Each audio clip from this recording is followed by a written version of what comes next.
Espírita, assim, para falar, né, que a vida não cessa, mas então já vou adiantar, né, de falar desse convite bom, mas primeiramente eu queria me apresentar. É a segunda vez que eu venho aqui. Deixa eu só fazer uma pergunta. Eu falo aqui ou aqui já capta? Aqui é para cá, né? Para a turma da internet, né? A turma da internet ali, né? Bom dia, turma da internet, né? Um domingo bom, o tempo tá bom, né? É o tempo para a gente tirar nossas roupas de frio. Tem que torcer para vir só um pouquinho mais de frio, porque a gente tira e usa ela mais tempo. Aqui em Uberlândia tá difícil, né, de ficar usando as roupas de frio. Ela tá com a roupa de frio dela. Sempre daqui para lá, né? Aqui é a linha reencarnatória, hein? Aqui é o limite das dimensões. Brincadeira à parte, né? Porque aqui está acontecendo também um contato interdimensional. Se a gente está num centro espírita onde tem um trabalho espiritual acontecendo ali ao mesmo tempo, né? É interessante isso. A gente vai nas casas espíritas para ter essa sensação, esse contato com as duas dimensões e reforçar que a vida ela só prossegue, né? O que muda é só os aglomerados materiais, né? É só a vibração das nossas moléculas. Por quê? Porque passa por uma vibração mais elevada, continua a molécula, continua átomo. O Kardec fala muito bem disso. Só que em outro estado dimensional. Um dia a gente vai ter aparelho, eu acredito nisso, sabe? A gente vai ter dispositivo, um celular mesmo. Porque a ciência está aí para isso, né? Para ir descobrindo. Descobrir é eu pegar e descobrir, né, pessoal? Então tudo já existe, é só a gente. Ninguém inventa nada. Os cientistas da Terra, inclusive no nosso nível de evolução e o nível de evolução do planeta Terra, que são a escala espírita e a escala dos mundos, né? Isso está lá no capítulo do Evangelho segundo o Espiritismo. E quem fala da escala espírita foi o primeiro doutor da Igreja Católica, um filósofo até bem conhecido, ele é conhecido entre a gente, né, por Santo Agostinho, um tal Santo Agostinho que fala da evolução dos espíritos, da escala espírita. Isso é tudo muito interessante, a gente olha e fica curioso, né? E qual é a base de sustentação e argumentação para convencer a gente no final? E é tudo muito lógico. Eu gosto da doutrina espírita porque ela te, de maneira, eu gosto de brincar, né, de falar as palavras assim, ela de maneira irritantemente, mas no sentido fraterno da irritação, ela movimenta o espírito para ficar questionando e falar, meu Deus, mas será que não tem nenhum furo aqui? Não tem muita lógica nessa situação. E aí a gente vai procurando sempre um processo de entender melhor as coisas. Mas voltando na apresentação, né? E voltando na parte das evoluções, meu nome é Rodolfo, eu sou médico oncologista, sou espírita, posso dizer que meio rebelde. Na adolescência eu conheci, minha avó trabalhava muito, você vê que é interessante, né? A questão do aspecto da família, né? Então, desde criança, ela sempre vai lá na evangelização, eu olhava aquilo, fazia bagunça, não parava. Aí participei da mocidade também. Depois fui para a igreja católica, a gente estudava em colégios, né? Católicos, e era bom aquilo, eu adorava, adoro igreja, interessante, né? É bom demais ver aquela energia ali dentro, a beleza das igrejas, o rito, né, de uma missa. Eu achava aquilo tudo muito interessante. E se for ver, o espiritismo ele permeia tudo, né? Não foi o tal eu brinco tal, né? Olha só, respeita a esse espírito, né? Um apóstolo do espiritismo, ajudou Kardec nas suas colocações de maneira belíssima. Quem não conhece esse autor é um grande filósofo da doutrina espírita, ele chama Leon Denis. Muito interessante as colocações dele, né?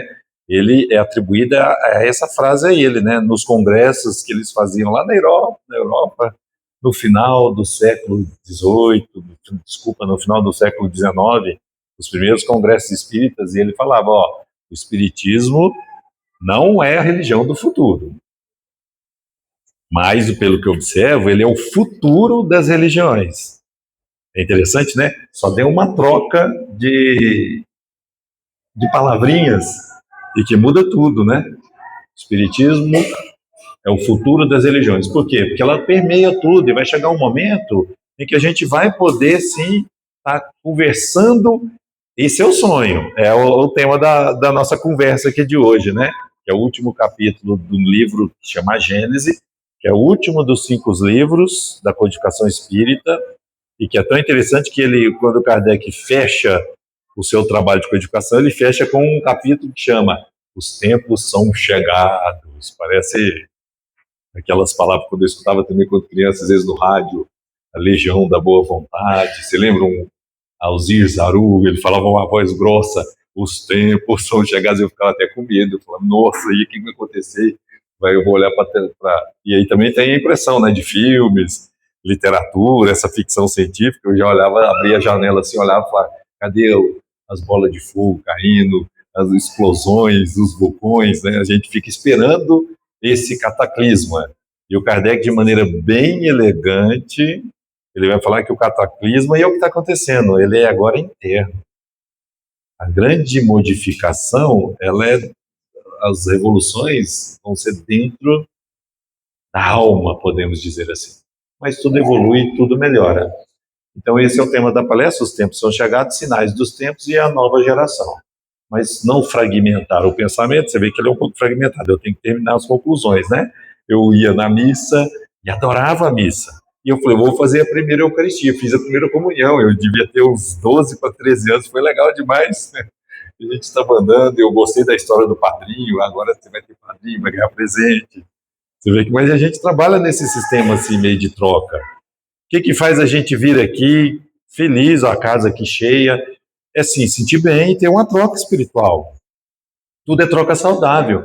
Receber um passe, passar na desobsessão, para começar bem a semana, para começar a semana sem tanta carga magnética do mundo de lá, porque esse mundo daqui já tem muita carga, né? Só que não tem como. O mundo de lá, ele permeia 24 horas, ou 24 horas e alguns segundos a mais, né? Nessa questão do tempo, permeia a todo momento a nossa vida. E a gente permeia o mundo de lá também a todo momento. Como? Através do pensamento, né? Quantas vezes a gente não pensa numa pessoa, ou no que desencarnou, ou numa situação, às vezes dá um aperto no coração, aquela aflição, são sensações, intuições, todo mundo aqui tem. Então, o que é isso? É a troca interdimensional nas 2 dimensões, porque ela é uma sequência só. E quando todo mundo começar, esse é o sonho, hein? Quando todo mundo começar a diminuir um pouco a questão do preconceito e começar a subir o degrau da discussão teológica. Teologia é muito bom, mas cada religião tem as suas sutilezas, as suas características e tem a sua base teológica. Concorda? Subir o degrau da discussão teológica é olhar um para o outro como irmãos em Cristo, porque somos cristãos, numa grande fraternidade. Olha aí, ó, grupo fraterno, né? Grupo fraterno era de luz. Fraternidade sem fronteiras. E são várias outras frequências de fraternidade que estão acontecendo cada vez mais fortes e dentro da nossa situação de evolução, porque o planeta evolui, a escola evolui, está trocando os tijolinhos da escola, está trocando, reformando, melhorando, está limpando, está ampliando. A escola evolui, os elementos materiais evoluem independente da nossa vontade, viu? O tempo aqui, ó, amanheceu sem a lógica, a gente pode predizer. Mas se o tempo esfriar ou esquentar ou começar a chover agora, qual o controle que a gente tem disso? Então, para que também que a gente vai ficar irritado por situações externas que a gente não tem controle? Qual o controle real? Talvez aqui alguém possa ter parente, né, do Trump, eu não sei, pode ter o WhatsApp dele, pode ter um controle maior. Mas qual é o real controle que a gente tem para determinar o início ou o fim, cessar fogo, parar e todo mundo começar a conversar de maneira mais fraterna e abrir o Estreito de Hormuz e os petroleiros começarem a sair? É só uma ponta do conflito, mas tudo ficou em paz.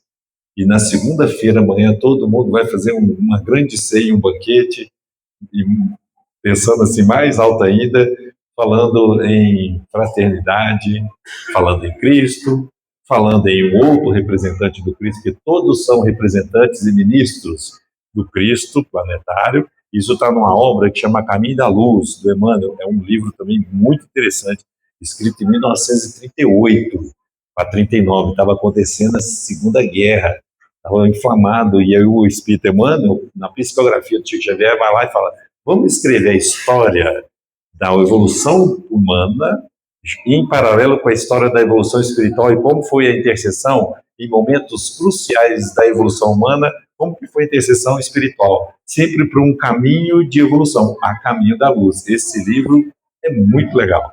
Então ele conta de vários líderes espirituais que reencarnaram no planeta Terra com missões. Maomé foi um deles. Então volta lá amanhã, todo mundo em paz, numa discussão fraterna. Qual é o controle que a gente tem disso? Eu, pelo menos, nenhum. Então, o que eu vou fazer? Eu vou subir instância. Eu melhoro o meu pensamento, porque onde que a gente realmente tem o controle? Das atuações internas. Do jeito que a gente pensa, do jeito que a gente lida com as pessoas. O controle que eu tenho é chegar e ser cordial, gentil, mesmo chegando cheio de problemas, pensando, na manhã, mesa segunda, as contas, acabando, começando o mês, nossa, semana que vem é o prazo final, você sabia disso? Aqui tem linha também ou não? A linha é a mesa, ó. Aí saiu. Semana que vem existe um prazo final para a gente terminar as nossas declarações de imposto de renda. E é o sistema que a gente vive aqui no planeta, é assim que acontece. Então a gente vai e faz. Eu vou ficar super incomodado, estressado por situações, sentindo que tem injustiça social, que tem muita coisa acontecendo? Eu não. Onde que eu tenho o controle é de tranquilizar o meu pensamento, não deixar essas coisas do mundo interferir, enquanto eu cheguei aqui numa casa espírita, pontinhas para conversa com o outro plano, ficar tranquilo, ficar com o pensamento em paz, exercitar as partes melhores que habitam no espírito de cada um, porque temos a essência divina.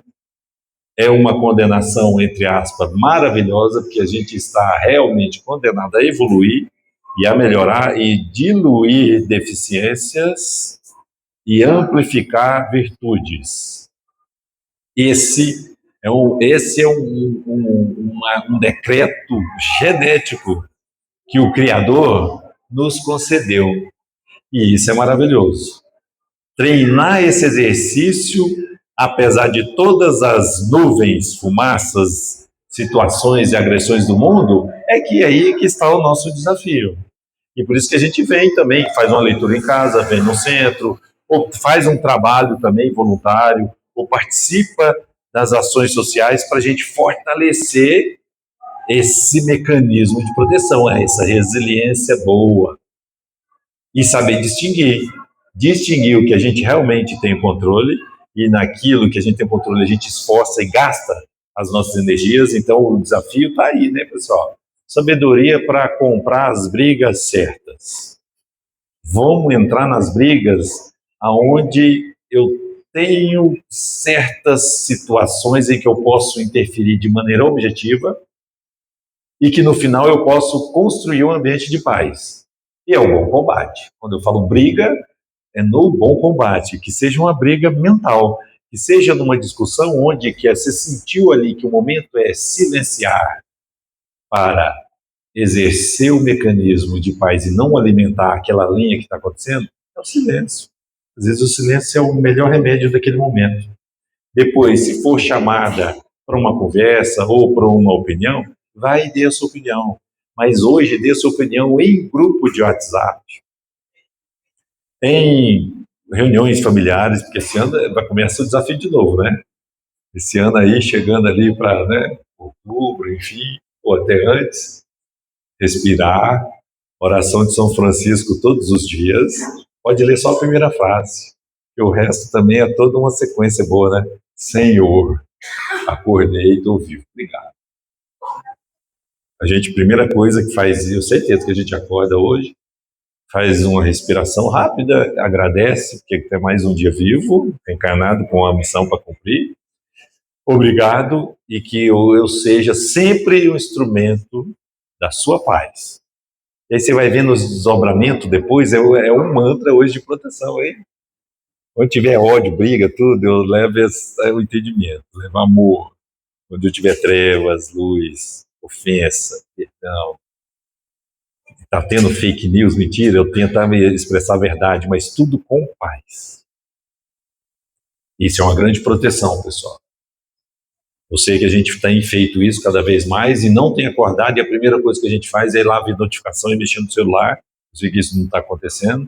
É igual quando a gente fazia questionário no consultório para ver o grau da escala de dependência de nicotina, né? Porque a pessoa dorme e fica um tempo sem fumar. Dependendo aí o nível de nicotina na corrente sanguínea vai caindo. Aí a gente pergunta, quando você acorda, quanto tempo você leva para fumar o primeiro cigarro, né? Então, dependendo se a pessoa às vezes se não acorda à noite ou acorda, a primeira coisa que faz antes de tudo é pensar em fumar, é porque a carga está baixa e tem uma dependência já um pouco elevada, alta dependência de nicotina.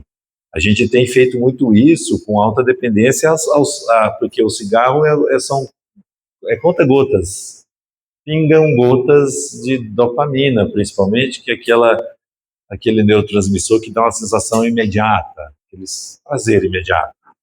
Então tem um mecanismo da gente procurar essa sensação de bem-estar, mesmo que seja fugaz. Então quando eu fumo, uso vape e tal, isso é porque é a parte mais científica, né? A pessoa fica bem naquele momento. Então chega um momento em que o cérebro já está ali com aquele sistema de recompensa dele. Imagina um circuitozinho do cérebro que ele já está um pouco corrompido, então ele agora só funciona bem se tiver essa carga dessa droguinha, vamos dizer assim, dessa molécula lá. Então aí quando ele para, ele já fica um pouco mais aflito. Então, quando ele era tranquilo, não precisava da substância, ia bem. Aí a substância veio e meio que enganou ele, puxou e deu prazer para ele, e agora ele não tem o estado natural sem o uso da substância. Onde que eu quero chegar? Apesar que o nível de dependência ao tabaco está diminuindo, graças a Deus, isso é por campanhas, né, educativas do governo, mas o que funcionou mesmo, pessoal, o que funcionou foi a multa. Foi a proibição, legislação municipal, estadual e federal, multa. Fumar em ambiente fechado, tantos de multa para o dono do estabelecimento e multa também para quem está fumando. Então, quando mexe numa situação muito delicada, é o bolso da gente, aí a gente é mais disciplinado. Enquanto está lá só as figurinhas, né? Dá aborto, impotência, dá câncer, dá aquele medo, mas a pessoa no projeto fala, vou continuar fumando. Nós diminuímos muito o nível de nossa dependência ao cigarro. Está acontecendo um inverso aí em relação à tela azul, ao tempo de tela celular. A gente está bem dependente, sabe, com essa conexão. E está tudo certo, porque a gente conecta um com o outro mesmo. O celular ajuda demais, a vida ajuda muito. Mas o celular também põe a gente numa meio que ilusão, né? Põe uma edição de um filme onde só tem a parte boa desse filme. E aí eu volto para o meu raciocínio inicial. Já pensou quando chegar um dia, a ciência está aí para ajudar a descobrir os elementos que a gente ainda não chegou, não alcançou. Ela também está aí para... Isso acontece, viu, pessoal? Diminuir os abusos, mas isso é do homem, tá? Não tem nada a ver com religião. A gente usa só a religião para abusos de poder, dominações mentais, falar assim, agora todo mundo tem que me seguir aqui e ficar esperando um cometa que vai passar, e se não passar, todo mundo vai para o mato. Eu estou falando de uma coisa mais extremista. Eu estou sempre dando exemplo nos extremos, mas no meio do caminho acontece demais. Essa meio que indução mental, manipulação mesmo, através do discurso religioso, e que a ciência vem justamente para isso. Ela vem para proteger almas, a gente, dos abusos de poder que outra alma faz através do discurso religioso. Isso é muito interessante. Quer um exemplo? Caiu um raio aqui e começa a pegar fogo. Nós estamos todos ainda numa fase ainda de transição caçador-coletor, estamos na floresta, mas tem esse centro aqui, mas tem um mundo de uma floresta, mas esse centro tá bom aqui. Aí a gente sai falando, nossa, o fogo, que isso, está destruindo? Destruiu um carro, isso é um Deus. Eu ainda não entendi o que ele é. Os elementos da natureza, o raio. E aí a gente vai evoluindo e vai tentando entender o que, se a ciência explica o que é o fogo, o raio, e vem elétrons e vai descobrindo tudo, descobre os micro-organismos, olha só que interessante, né? Essa coisa das viroses que passa, ou as infecções são todas invisíveis. Era um mundo que não se entendia.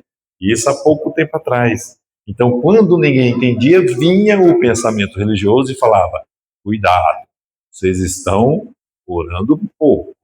Vocês estão com um pensamento afastado de Deus. Então, o que, que Deus está fazendo com vocês? Castigando.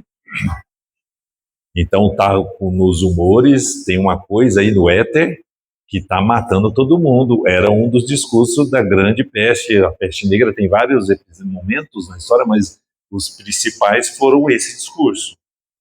Porque ninguém entendia que era uma coisa microscópica que vinha na boquinha da saliva ou do intestino, da pulga que vinha nas costinhas do ratinho, que vinha dentro dos navios mercantes do Oriente, algumas por terra, parava ali na costa, ali na ponta nordeste da Itália, Veneza, enfim, dos grandes portos, e entrou pela Europa.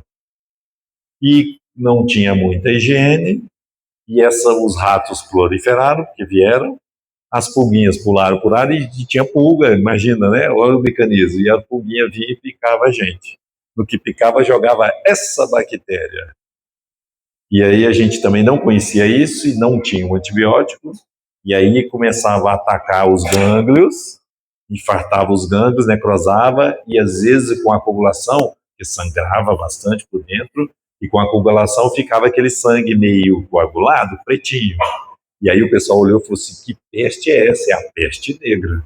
Eu fico imaginando, naquela época, 1200, nesse período, entre 1100 e 1300, sem luz elétrica, na Europa, chegando à noite, vinha aquele frio do inverno, a peste assolando, e aí tinha que separar o corpo, que morria, e o que fazia? Encostava na rua ali assim mesmo. Uma alimentação mais escassa. O que o pessoal, onde que a gente corria para tentar um alívio? Onde que era o alívio? Era correr para dentro das casas mesmo e abrir a Bíblia, porque já tinha a Bíblia já traduzida, né? E já tinha o pensamento religioso e era a Igreja Católica. Então todo mundo corria, e imagina aquele pessoal, quem me garante que a gente às vezes não passou por aquele momento? Porque a reencarnação, que é uma outra discussão bem interessante, irritantemente lógica, aquela coisa do espiritismo, né, que você fala, nossa, eu conheço muita gente que não é espírita e é ótimo conversar nessa questão do contraditório, mas o contraditório fraterno. Fala, me questione, porque o Kardec, no livro A Gênese, que é o último livro, ele vai unificar o pensamento religioso, por isso que chama A Gênese, vírgula, o título do livro é grande, chama A Gênese, os milagres, a Gênese planetária, os milagres e as predições segundo o Espiritismo. O nome do livro é desse tamanho, porque ele precisava, naquele momento, a ciência já estava ocorrendo, não tinha smartphone, nem internet, nem Starlink, nem guerra por drones, mas enfim, ele olhou e falou assim, mas a geologia está explicando muita coisa, está descobrindo fóssil, o tempo da Terra é muito maior do que a gente imaginava dentro dos livros, que a gente ficava lá no livro, pedindo a permissão, Deus me proteja, por quê? Porque naquela época da Idade Média, a gente com certeza achou que esse cataclismo de abrir a janela e ver o mundo acabar era aquele momento. Quantos momentos a gente não passou achando que era o apocalipse acontecendo? E eu imagino que naquela época eu era muito mais perto do apocalipse do que a nossa pandemia, que foi séria, de Covid. Mas a pandemia de Covid, olha só o sistema de informação, está certo que entrou muito ruídos. Teve vários vírus, né? Não só a Covid-19, teve os vírus que começaram a falar pós-verdade e mudar o pensamento, brigando com a ciência e falando isso. Então teve vários outros vírus, são os vírus mentais, os vírus das narrativas, né? O perigo hoje é a gente treinar e tem que estar vacinado contra narrativas. Mas volta naquele momento em que, quantas vezes a gente não passou por apocalipse? E o Kardec, naquele período, 1868, quando ele, em 69, ele desencarna.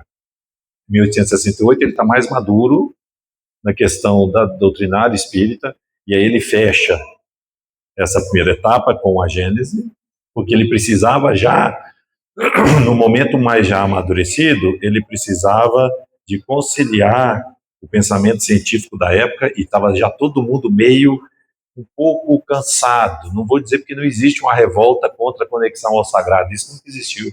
A gente estava cansado com os textos, muitos teóricos de homens explorando outros homens. Inclusive, até acontece quando a gente fica chateado com a coisa que acontece no centro espírita mesmo. A gente está chateado com as pessoas, com o movimento espírita, que é gerido por uns homens espíritas.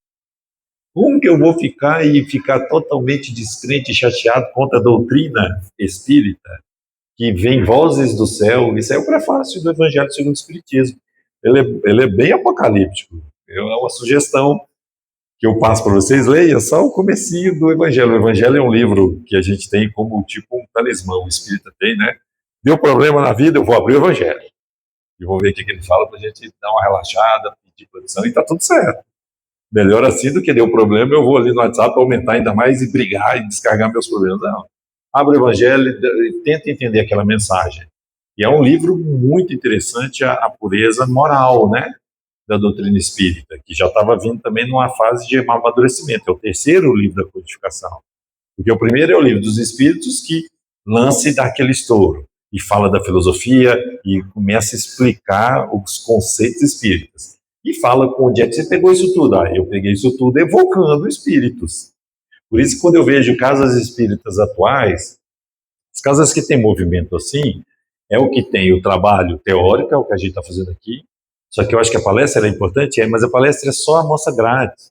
Eu vejo que a palestra é só o que eu estou fazendo aqui. Eu estou falando um monte de coisa para esquentar um pouco o cérebro de vocês, pelo menos é o que eu sentia quando sentava para ver palestra, para depois ir para o tratamento. Aí eu falava, nossa, então vou pegar aqui, tem muita coisa legal. Pegava várias informações e aí eu, na curiosidade, ia para casa justamente para depois ir confirmando. E falava, por quê? Porque tudo que eu estou falando aqui, vocês têm que acreditar no máximo 30%. Oh, desculpa os espíritos. Mas o que eu falo é porque eu estou falando tudo da minha interpretação, do que eu li na letra. Mas a letra está lá para todo mundo depois pegar e cada um absorva e tenha a sua interpretação. Essa é a mudança do néctar do conhecimento espírita que vai, eu acho que vai sim, vai limpando, vai perfumando as nossas almas. E isso é muito interessante. Então esse movimento aqui é rápido mesmo, agora mesmo está acabando, e é para estimular vocês a um pouco do tamanho do universo que tem de conhecimentos para libertar as consciências. E você passando isso para frente. Só que não é só isso. Inclusive, o Espiritismo começa como? Começa com uma turma de observadores de Kardec olhando umas brincadeiras, de todo mundo fazendo meio que uma brincadeira do copo da época. Mas não era tipo copo, mas tinha a mesa meio manca e ela batia. As mesas girantes, que aí saía voando, girava, não tem nada disso não, porque nada vem para contradizer os mecanismos, não existe milagres. E nesse livro ele explica, nada é milagroso, porque senão rompe com o sistema científico, físico, químico e biológico de cada planeta. Tudo é explicado por questões de fluidos, aí ele vai explicar todos os milagres de Jesus. Já pensou que bacana? Alguém já teve alguma vontade, uma curiosidade de querer saber como Jesus fez todos aqueles milagres? Porque uma coisa é subir aqui, eu decorar a passagem e falar, é isso, ressuscitou até esqueci o nome, o irmão de Maria, Lázaro. Porque eu veio a filha do Jairo na minha cabeça, que ressuscitou também. Ressuscitou a menina lá, foi ressuscitando o pessoal. Depois ele pôs para acalmar. Imagina isso, né? Olhou, a gente acaba de falar que não tem controle, se vai chover, cair um furacão aqui, ele olhou e falou, calma, galera. Eu falei que a gente ia atravessar o mar, entra aqui. Vocês estão com medo de morrer? Eu estou dormindo aqui no barquinho, lá no mar da Galileia, que não era o mar, é um grande lago. Mas é gigante, olha só, aí o pessoal não conseguia entender, então era o mar. Mas enfim, estava uma tempestade e estava quebrando, vai todo mundo naufragar. E ele vai dar uma oração meio que mágica, né? E acalma a tempestade. E o pão e o peixe, né? Eu fico brincando, né? Levanta pão, plim, multiplica, já corta o pão, já entra com o peixe dentro, o pão recheado com o peixe que todo foi comendo. Não foi mais ou menos assim. Mas vamos pensar nesse pensamento mágico, Kardec, de maneira corajosa, daquela época que ele precisava dar uma resposta para os cientistas da época que estavam olhando e falando assim, tem nada disso, cara. Vamos voltar ao pensamento mais para o ser humano, iluminar as almas, as consciências e rechaçar um pouco o pensamento religioso. Olha que interessante. E aí somos positivistas e está tudo certo. Por quê? Porque a história do pêndulo, quando tem um aperto muito grande, quando a religião aperta demais, a gente trava muito, o que a gente faz? A gente vira e fala, não quero nem mais saber disso. Kardec vem para equilibrar essa conversa. Ele vem para ser um instrumento da paz nesse diálogo. Não foi romper. Ele olhou e falou assim, é tudo explicado pela ciência, desde que a gente tenha o conhecimento de como é feito o mecanismo. Nem tudo a gente consegue explicar. Aí aqui, em alguns capítulos dessa obra, ele fala do que é Deus dentro da doutrina espírita. É uma das coisas mais instigantes, intrigantes e ao mesmo tempo bonita, maravilhosa a explicação do que é Deus para o espiritismo. E a gente olha e ele faz de maneira muito concisa mesmo, coerente, educada, e ele vai desconcertando, tirando esse arquétipo, né, vamos dizer assim, essa imagem da barba, do Deus que olha, que anda e que vigia todo mundo, e que te castiga se ele ficar nervoso. Deus nervoso, né? Isso são pensamentos, são sentimentos humanos, né? Aí Deus fez e olhou e falou assim, aqui eu gostei do que eu fiz, mas aqui eu não gostei. Mas eu já fiz, então eu sei o que vai acontecer, então eu vou ficar de olho testando se eles vão pecar ou não. Mas eu já sei que eles vão pecar. E aí ele está lá esperando, e quando peca, eu sabia que vocês iriam pecar. Eu estou muito nervoso com vocês. Você viu? Isso é um ser humano. Agora eu fiquei bravo. Mas eu amo vocês. Então eu não vou te matar. Eu vou fingir que eu vou te matar, mas eu vou errar o raio. Aí eu mato o cordeiro, entre aspas, da metáfora, né? Da grande rompimento da desobediência. Só que prestou atenção, agora vocês carregam essa desobediência, esse pecado original, e vai trabalhando eles, que eu vou vigiar, e lá na frente eu limpo tudo isso. Que eu mando um cordeiro para derramar o último sangue de todos os cordeiros que veio esse pensamento religioso judaico, depois dessa linha, o cristão, mas o judaico era isso, por isso que tem sempre holocausto, oferendas de animais. Mas está tudo certo, é o jeito que eles pensavam para falar, Deus, cuida de mim, gosta de mim, você não está bravo comigo? Eu estou fazendo esse mecanismo, e quando chega o grande cordeiro, que ele vai, e para a doutrina espírita é só o que criou o planeta Terra, livro A Caminho da Luz. Espíritos crísticos, onde iremos chegar lá, porque tudo evolui, com a força mental. Imagina a força mental desses espíritos, né? Eu fico imaginando, se bem que é puro, né? Não precisa mais de espiar e prova, mas eu gosto de brincar, né, na minha cabeça. Como é que deve ser uma desobsessão de espíritos puros? Ah, mas como assim? Sim, tudo é vivo. Os espíritos estão ali, sofrem, mas são espíritos. Quem me garante que às vezes a gente desencarna e pode ser um obsessor se a gente não desapegou e não treinou? Tem, às vezes a gente fica aqui num centro uma vida inteira, vem aqui, trabalha aqui, aí vai atrás agora da consulta, comentou, agora eu descobri, eu preciso tratar, eu vou fazer cirurgia espiritual, eu vou fazer isso, tá tudo certo. Aí eu tenho uma lista, e no Treino Mineiro é bom, né? Treino Mineiro em Alto Paranaíba é bom demais, porque o que tem de alemão operando o povo aí é uma beleza. Melhor de tudo que não precisa nem de carteirinha de convênio, nem da fila do SUS, é bom demais, você só demora. Por quê? E tá tudo certo, porque a gente quer essa troca, a gente quer isso. Mas será que eu vou ficar uma reencarnação, ainda bem que é uma só reencarnação, mas pode ser que várias venham outras, né? Mas será que eu vou ficar essa reencarnação toda procurando centros espíritas, conhecendo todos, fazendo tratamento em todos, ou às vezes aqui só tratando, tão difícil, tratando e tratando, sem absorver o de que realmente o que o mentor quer. Fala assim, a questão aqui é só estancar o ferimento, passar um remédio para não deixar aumentar a infecção, fazer a sutura. O que mais importa é o que vocês fazem e irão fazer quando acabar tudo aqui hoje, e todo mundo entrar no carro e ir embora para suas casas.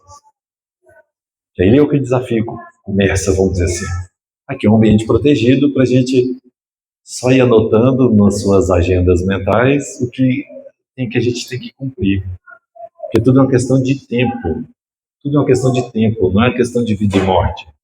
Porque se a morte não existe, ela na vida não cessa, é uma vida só que segue. A gente então tem esse meio que receio de estar do lado de lá e até virar obsessor de alguém, porque às vezes eu fiquei até dentro de centro uma vida inteira e não absorvi para tentar vencer as minhas dificuldades no dia a dia, fazer realmente é o que a gente sempre fala e tem que repetir, a reforma íntima, mas de verdade, que seja mínima, mas tem que insistir nisso, mudar frequências, comportamentos mentais, ajudar mais a você mesmo e as pessoas, tem que insistir, certo? Porque senão a gente continua preso nessa situação. E aí eu falo, será que é isso que eu vou querer que aconteça ao longo das minhas reencarnações? Mas antes de acontecer, às vezes a gente puxa a senha de um acidente que a gente escapou desse acidente, ou de uma doença grave que veio. Tudo isso são sinais para mostrar que, calma, você puxou a ficha, parece que você furou a fila lá da UAI, você está um pouquinho mais perto da linha. Todo mundo está caminhando na linha, todo mundo está. Mas quando a gente chega um pouco perto da linha por situações que vai acontecendo, é só uma força que me avisa e ecoa dentro de mim, que é tempo. Que ninguém vai olhar e vai falar assim, eu não quero morrer, porque isso não existe. É um fato, todo mundo aqui vai desencarnar. Então todo mundo quer um pouco mais de tempo para cumprir a missão reencarnatória, tipo aqui, aquela prova principal, o trabalho principal de cada reencarnação, do que eu escrevi nos meus contratos reencarnatórios. Então é só um pouco mais de tempo, porque a gente só está adiando um pouco. Fala, nossa, não, um dia eu vou fazer. Então, uma coisa que esquentar o coração de vocês, pessoal, viu na televisão, e esquentou o coração mesmo, falando, nossa, isso, toda vez que eu vejo isso, me dá uma emoção tão grande.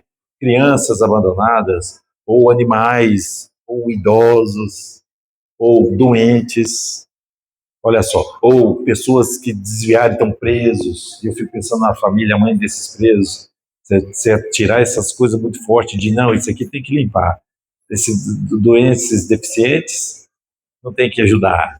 Bandido bom é bandido morto. Enfim, deletando essas situações de dificuldades na vida, inverte isso tudo e pensa na reestruturação e regeneração de cada alma. O que tocou seu coração, pode ter certeza, é onde está lá o capítulo principal do seu contrato reencarnatório. É igual que a gente faz aqui, né? Olha o mundo como é que é. Esse mundo aqui de provas e expiações é que eu falo, a escola está sendo reformada. E aí vai chegar um momento em que a escola, lá na porta está prova, educandário, prova e expiação. Aí vai ser educandário mais fraterno, com tentativas, viu? Porque ninguém vai. Tudo é uma transição, tá?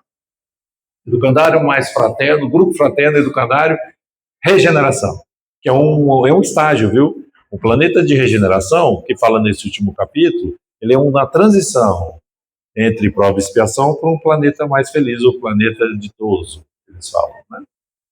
Enfim, essa transição é o que a gente está passando. Quantos planetas no universo não estão passando pelo mesmo processo que a gente? Olha só o tamanho. A gente muda a lente, né? O óculos. Eu vou no oftalmologista e melhoro o meu óculos. Aí eu troquei. No que a gente troca a lente, e as reencarnações são para isso, trocando lentes e aprender a enxergar melhor. Quando eu melhoro a lente e jogo para o universo, era o Hubble, há um tempo atrás, e enxergou 200 bilhões de galáxias. E falava, nossa, galáxias, porque tem alguns bilhões de sistemas solares que outros bilhões de estrelas, vai multiplicando isso. É um 10 elevado a não sei quanto, parece que é mais de que 10 a 32, é muito zero para frente, né? É muito grande isso. É a ciência falando, olha o universo, o tamanho que é o universo, então não fique focado só no seu planeta. Trabalhe a situação em que a gente está aqui agora, mas olhe a escala de caminhar nisso é muito bom, né? Porque dá uma liberdade de falar isso, realmente a vida é infinita. Eterno é Deus que não teve início, nós somos infinitos, porque a gente sai de um início, a gente sai do sopro de Deus e vamos caminhando infinitamente durante a evolução. Mas enfim, trocou o óculos e cai agora o James Webb, um nome bonito, né?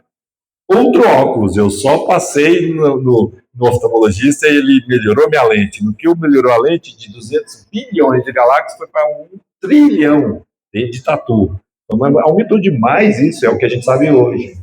Então, 1 trilhão de galáxias, com 200 e poucos bilhões de sistemas solares, de estrelas, e é o que a gente enxerga pelas fotos desse super telescópio. Por quê? Porque planeta a gente não enxerga.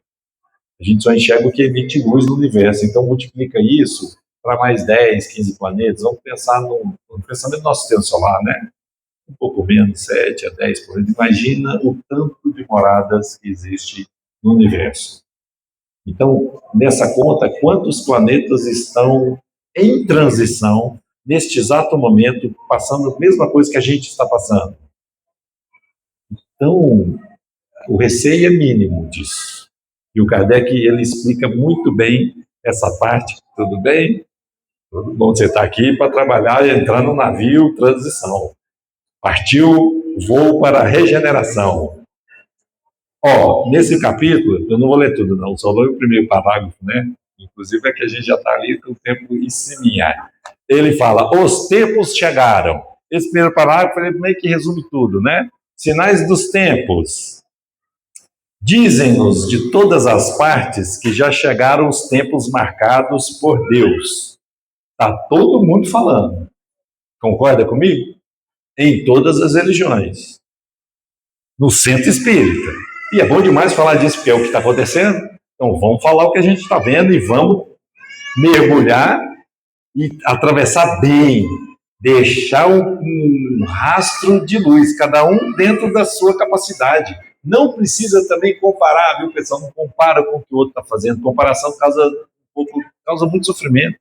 É o tempero da roda lá, isso é dos hindus, né? Do hinduísmo, que a gente pegou o que tem de melhor. O espiritismo é a religião do futuro, eu vou até um pouco mais. A fraternidade que o espiritismo estimula é movimento de unificação religiosa, que é se religar a Deus, do futuro. Isso para mim que vai ser o futuro. Mas por quê? Porque ele foi de maneira inteligente, ele conseguiu pegar o que tem de um pouquinho de melhor. Você parar para pensar nisso? O espiritismo, como doutrina, né? Filosófica, científica e religiosa, ela pega o que tem de bom de cada religião. Você fala, como assim?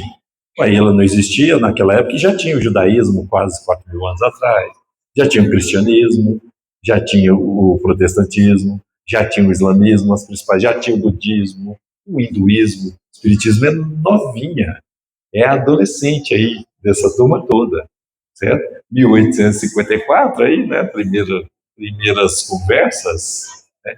E você vê que Kardec reencarna em 1804 e ele passa 50 anos só se preparando, estudando línguas, sendo um professor didático e focado na educação dos jovens. 50 anos, para ele começar a escutar das brincadeiras do copo, que ele olhou e falou assim, mas, meu Deus, o copo não pode responder. Eu falo do copo, né? A mesa não é inteligente. Através de uma coisa material, deve ter um pensamento, deve ter um elemento inteligente. Eu vou, então, perguntar para essa coisa inteligente através da mesa. Pronto. Todo mundo empolgou e falou assim, então eu posso perguntar tudo para os espíritos? Aí é que está. E aí o Kardec faz o livro dos espíritos e põe depois o livro dos médiuns para corrigir e disciplinar essa relação. Ele olhou e falou assim, nossa senhora, todo mundo aqui vai querer sair perguntando de tudo, desde a época lá em que o pessoal estava saindo do exílio, né? O êxodo do Egito, e caminhando, voltando para a Terra Prometida, Moisés deve ter feito essa mão assim na cabeça, igual Kardec. Olhou e falou assim, meu Deus. Mas aqui para eu conversar com esse pessoal que nessa época, porque eles estão evocando o espírito para perguntar da mulher do próximo, daquilo, tomar um burrinho, asnio, por isso que está naquela lei lá, os 10 mandamentos, né?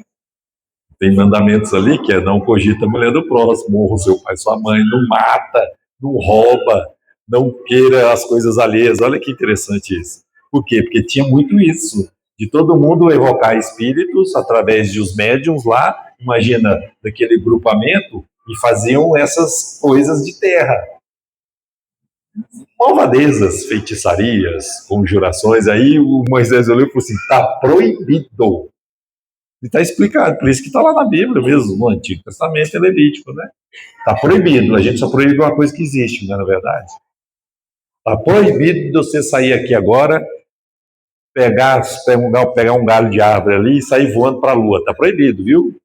Aí você vai morrer de rir, você fala, mas isso não existe. Então, você vai rir e falar, tudo bem, essa proibição, a gente não consegue fazer isso hoje.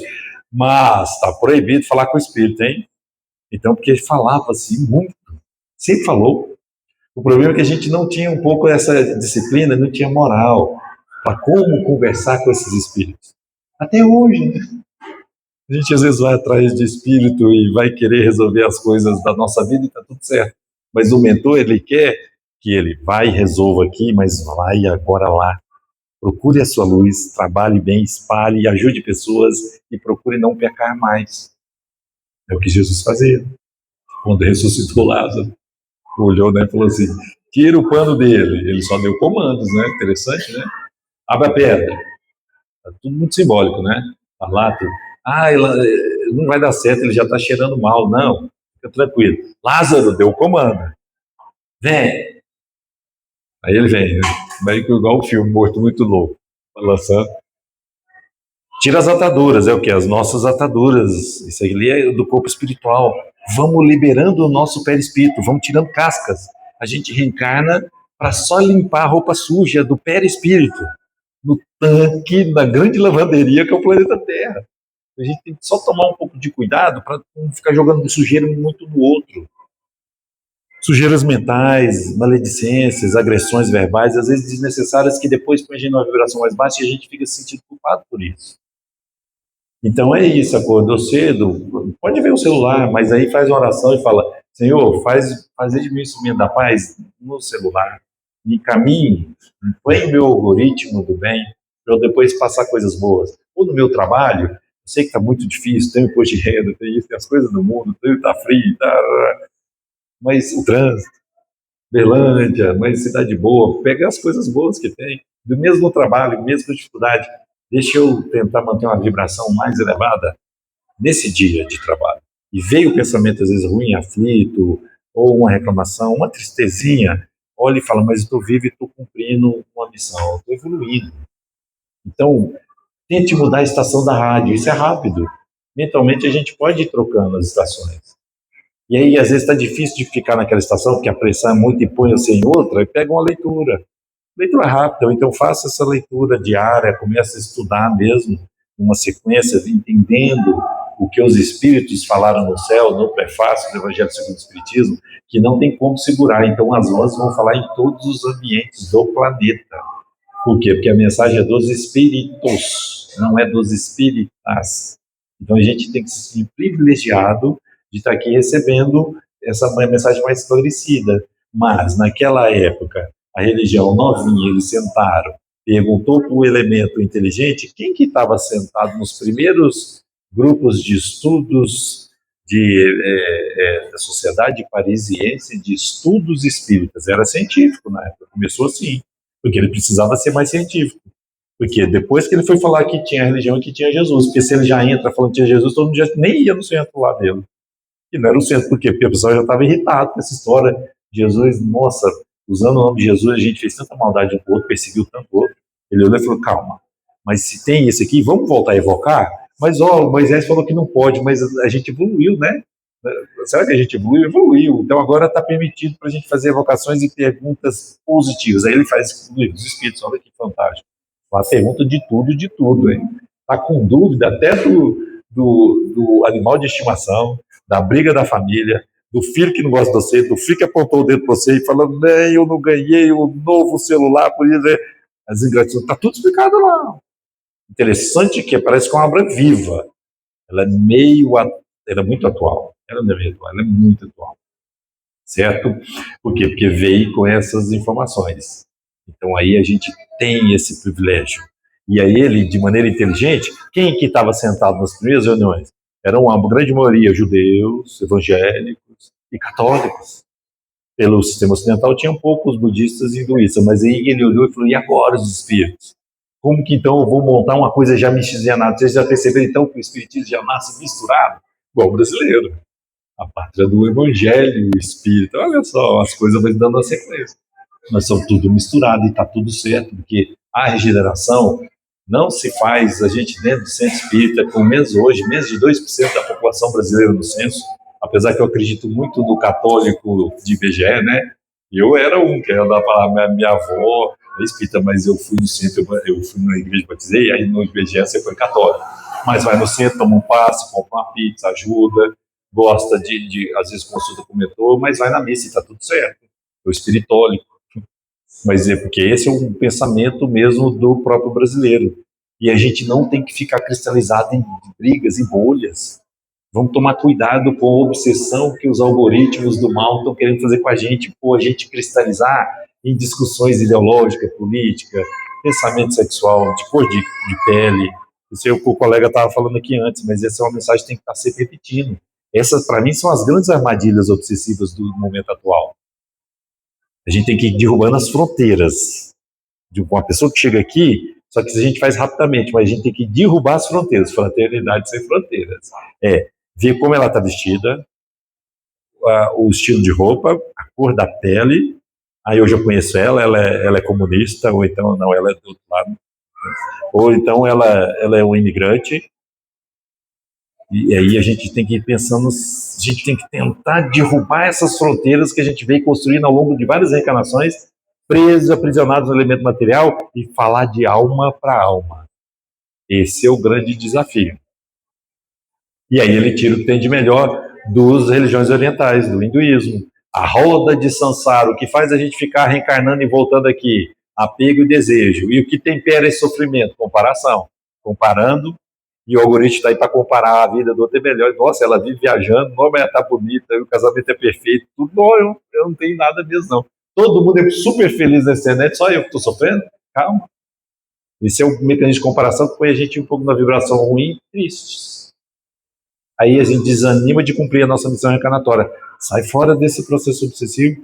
Então tira isso que tem de melhor das religiões orientais, hinduísmo e budismo. Tira o que tem de melhor do cristianismo. Nossa, aí é o que tem de melhor mesmo, Cristo. Nós somos cristãos. Espírita é cristão. Segue a mensagem do Cristo. Você não é cristão. Você fala com o morto, acredita em reencarnação. Então, esses são detalhes técnicos dessa religião para tentar um pouco mais de esclarecimento para entender essas loucuras que acontecem no mundo. Uma guerra, uma criança que a gente vai lá e vê morrer com 2 meses de vida de fome. Por quê? Porque tem um míssil que sobe que custa $170 mil e explode para matar outras crianças. Ação e reação, que é um outro fundamento muito importante do espiritismo. Então a gente tem que estar sempre reciclando. Enquanto tiver guerras, maldades ou atrocidades, vai ter miséria e fome, porque o problema da fome no mundo nunca foi falta de comida, nunca foi. O problema da miséria no mundo nunca foi falta de dinheiro. Nunca foi. É só a gente põe as nossas energias e aloca para alimentar o apego, o desejo, orgulho e egoísmo dentro do espiritismo. Certo? Tira a parte caritativa, de ajuda ao próximo, do Islã. O Islã, o quinto pilar do islamismo, não sei nessa sequência, faça caridade com o seu irmão de fé. Então eles tiram parte do seu rendimento, olha e agradece a Deus, a Allah, que tudo vê, e fala, agora eu vou ajudar o outro, porque a minha vida está boa. Mas como eu estou pobre? Não, faça esforço para você não tirar mais dinheiro do bolso. Como? Minha vida é boa e eu alimento muito bem. Então, um domingo de cada mês, um domingo por mês, hoje, né? Aí já começa um estímulo para melhorias. Um domingo de cada mês, ao invés de eu ficar no lanche da tarde, ou a pizza da noite, ou o sanduíche, enfim, esse vai ser um domingo ofertado às pessoas que estão com fome no planeta, às crianças, principalmente as crianças, porque esses espíritos reencarnam e precisam vencer essa etapa.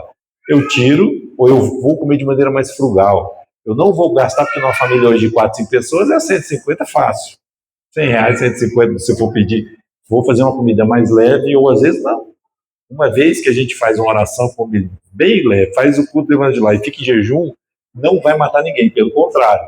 Hoje a ciência fala que se a gente fizer alguns períodos de jejum, a gente está limpando, desoxidando, está desinflamando um pouco o organismo. Mas tudo bem, vai diminuindo isso. E esse dinheiro que eu economizei, que eu ia gastar de todo jeito, é ofertado para tirar a fome de algumas pessoas. Começa a fazer isso, precisa. Vai sobrar dinheiro e vai sobrar saúde. É o mecanismo que acontece de muitas pessoas, e isso está tudo certo, hein, pessoal? De uma pessoa, daquele operário que no final da semana ele recebe o vencimento dele, é semanal. Aí ele pega o dinheiro e está indo para casa, luta diária, uma vida muito difícil. Aí tem uns amigos e fala, vamos aqui no bar. Aí ele vai no bar, gasta um pouquinho, sempre para nós tem o leitinho das crianças. Mas ele vai, gasta um pouco dali, ele estende, perde tudo. Aí ele chega embriagado, revoltado, culpa moral, sem o dinheiro. Aí a filha, a mãe, a esposa, né?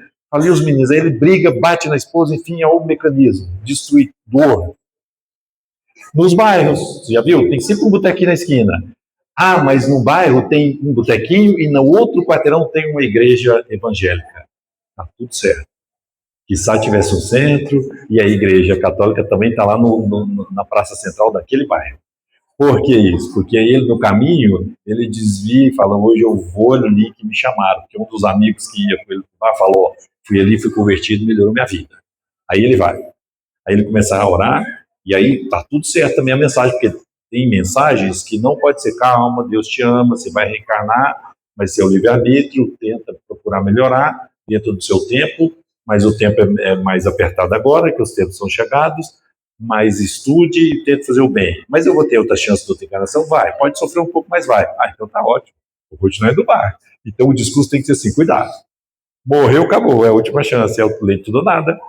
Independente de você morrer desse jeito aqui, você vai queimar eternamente no lago de fogo que vai virar o planeta Terra. Não é nem o inferno, é mais quente que o inferno. Eu acho que é 10 mil graus centígrados a mais do que o próprio inferno. E você vai pedir para morrer e não vai conseguir morrer. Então você vai queimar eternamente. Nossa, meu Deus do céu, isso entra dentro da alma e fala, vou mudar. E é ótimo.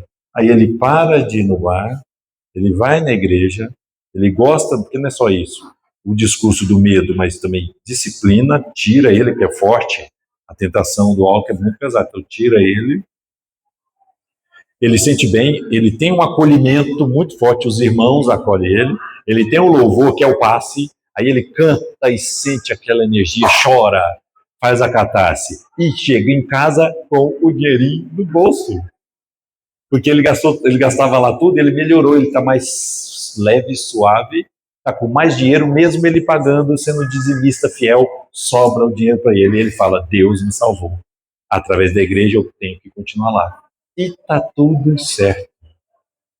Olha que interessante a gente treinar o olhar para onde a gente caminhar, evitar ao máximo de emitir julgamentos e condenações. Isso é libertador. Para de julgar, para de condenar o outro pelo que ele pensa, pelo que ele é, pelo que ele escolheu para a vida dele, pela religião dele, pela orientação sexual dele. Julga não. Treina o que ele tem de bom. Por quê? Porque ele é filho de Deus, igual eu, estamos nesse planeta aqui, nós estamos pior. Todo mundo que está reencarnado nesse momento aqui, para encerrar, tira a fichinha aí, pessoal. A gente tirou uma fichinha VIP. Como assim? O ingresso que a gente tem é VIP, porque olha o tanto de espírito que desencarnou, ou está desencarnado, que está numa fila, querendo estar nesse momento encarnado, passando por esse desafio daqui. Ali a gente vê nos sofrimentos dos trabalhos obsessivos, em casa, de tudo. Por isso também essa grande questão que está acontecendo de gente que estou triste nesse mundo, não tem mais jeito. Não tem mais jeito, eu vou tirar minha vida. Treina, trabalhe forte isso. Tire essa frequência, conversa com a pessoa te pediu ajuda e falou em autoextermínio, escuta, deixa só ela esvaziar. Ah, mas eu não tenho treinamento, não precisa não. Esvazia, deixa ela falar, estimula, deixa ela falar, porque esvaziou a dor, esvaziou o sentimento. O CVV funciona assim, lá a grande maioria lá não é nem psicólogo, né? Vocês estão lá só para escutar, você é treinado a escutar. Não escutou, tira pelo menos aquela vontade urgente da pessoa em querer tirar a própria vida. Ela acalmou. Dali ela continua o seu tratamento. Isso já é uma função que a gente pode fazer. Vamos começar a escutar mais as pessoas, pacificar mais, falar mais em oração em casa, falar mais em Cristo. Ah, mas é espírita, tudo bem, mas eu sou cristão. Antes de ser espírita, eu sou cristão. Cristo é Jesus Cristo mesmo. O tanto que essa palavra é forte, alguns estão capitalizando, pondo debaixo do braço, não tem problema nenhum. Livre-arbítrio, hein? Todo mundo plantou Cristo, onde for, vai colher o Cristo que ele plantou. Então vamos plantar o Cristo, aquele Cristo planetário.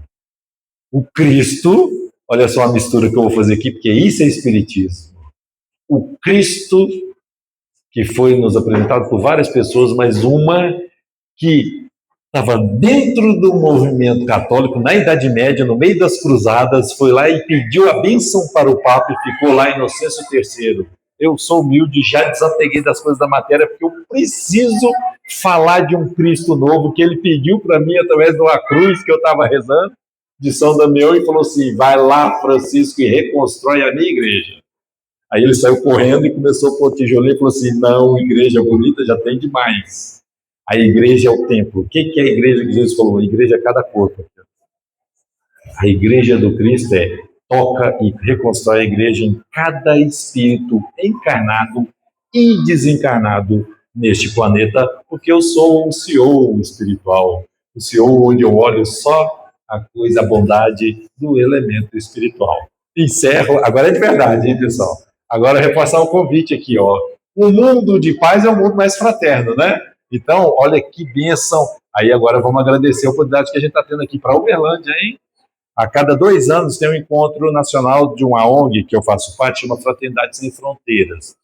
Esse ano o encontro nacional vai ser aqui em Uberlândia, no dia 31 de outubro a 1 de novembro. É a piadinha que eu fiz no início. Você estava lá, você não viu a minha piadinha aqui no início, que vai ser no Finados, mas o Finados para a gente é tranquilo.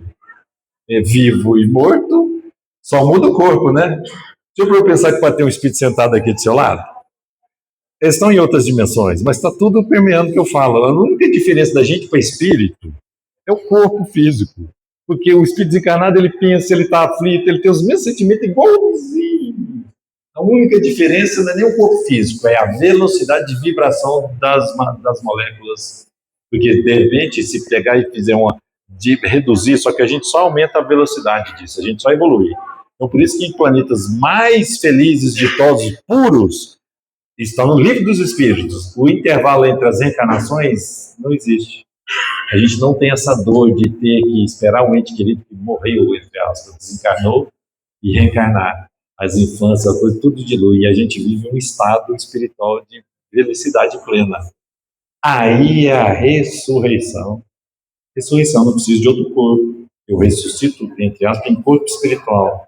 Por quê? Porque eu já venci as etapas de ter que voltar em outros corpos neste planeta para ser solidário um com o outro e solidário com as minhas próprias existências. É mineiro falando. Está tudo certo também a discussão de ressurreição. A ressurreição existe. Ah, mas como assim? Não é reencarnação? Sim, também. Ressurreição, para mim, é o ápice das reencarnações. É o mineirinho falando, vamos espichar a linha do tempo, porque a gente ainda não tem uma evolução moral suficiente para, numa vida só, evoluir todas as virtudes, vencer o planeta Terra, apesar de ter de bom ânimos, haverá sofrimento, eu venci o mundo. Mas quem falou isso? Jesus. Por isso que ele desencarna e ressuscita em corpo espiritual e fala, galera, os peixes que eu fiz voar, o Lázaro que veio andando e saiu, e depois ele morreu, parece que foi até assassinado por ladrões, ou enfim, até o Lázaro, que ressuscitou, saiu andando, entre aspas, porque no livro explica que não foi uma ressurreição dos mortos, mas enfim, ele saiu falando de Jesus e depois ele desencarnou. Jesus desencarnou, porque o elemento material da Terra precisa disso, a gente precisa desencarnar para eliminar, limpar todos os sistemas operacionais, reinstalar aplicativos mais espirituais e evoluindo. A desencarnação é necessária, certo? Então a gente precisa, como a gente não tem essa evolução tal, a gente precisa reencarnar em vários momentos para chegar na linha, agora não é na linha da desencarne, viu? É a linha do planeta Terra. Passei para cá, ganho diploma, carimbo, uma medalha, cidadão honorário do planeta Terra.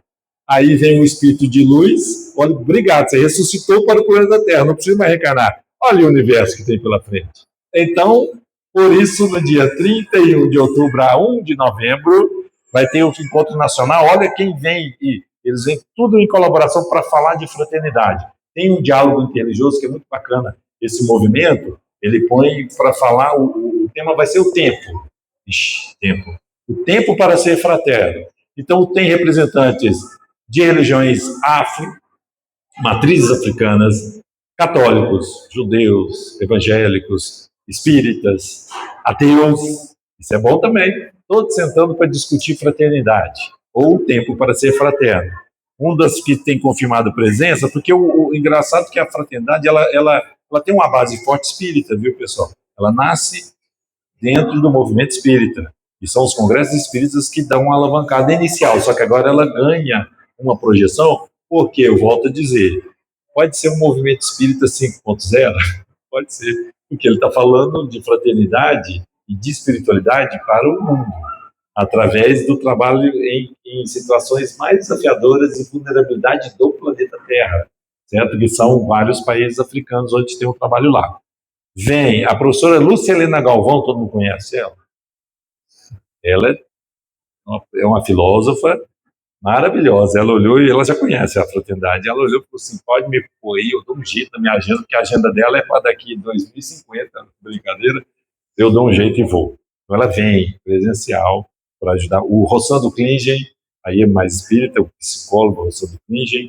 Vem o Simão Pedro, não preciso nem dar credenciais do Simão Pedro, nosso amigo aqui de patrocínio, que fala do Evangelho assim, de maneira ortograficamente corretíssima e suave. A gente fica muito feliz de receber. Vem o presidente, né, o fundador, ele não gosta muito de falar, eu sou o presidente, não, ele gosta de falar que ele é mais um irmão e que só canalizou essa ideia que veio do céu.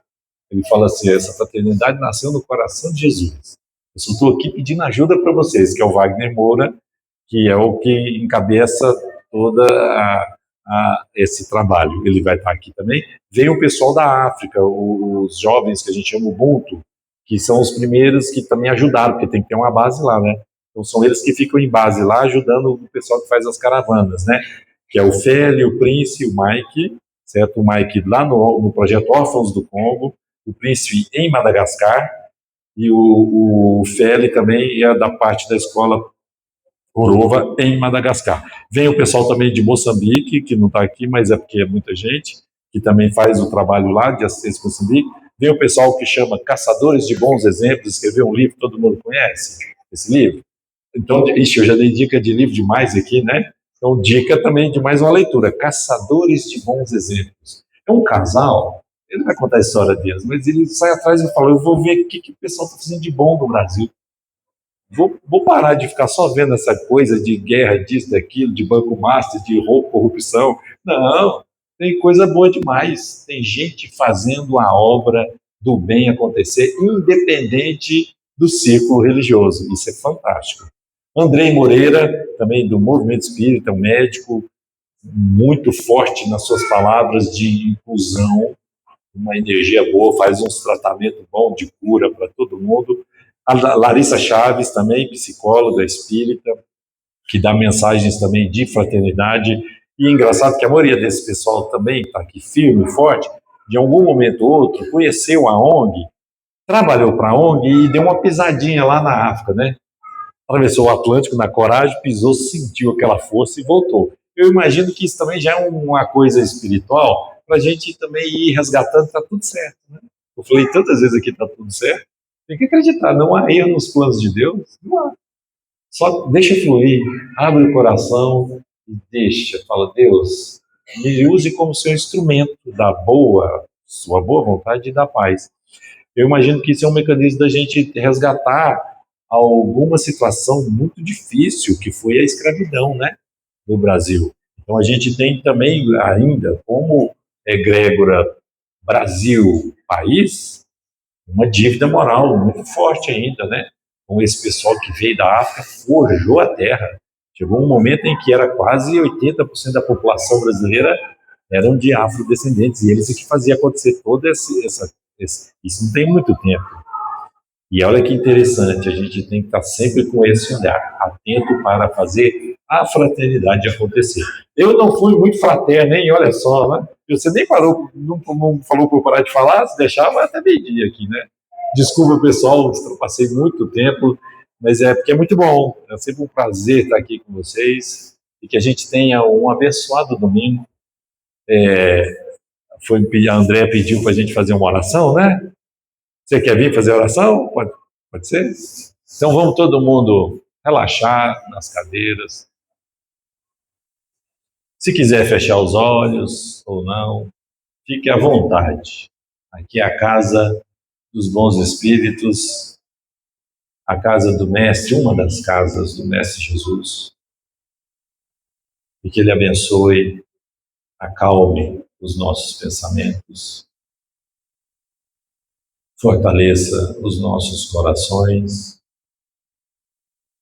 e que esse ambiente de tranquilidade, de paz, possa ser estendido aos nossos lares, às nossas famílias, para que o domingo transcorra em harmonia e a semana possa ser mais um instrumento de desafios para a nossa evolução espiritual. Que assim seja. É isso aí, pessoal. Muito obrigado. Até a próxima.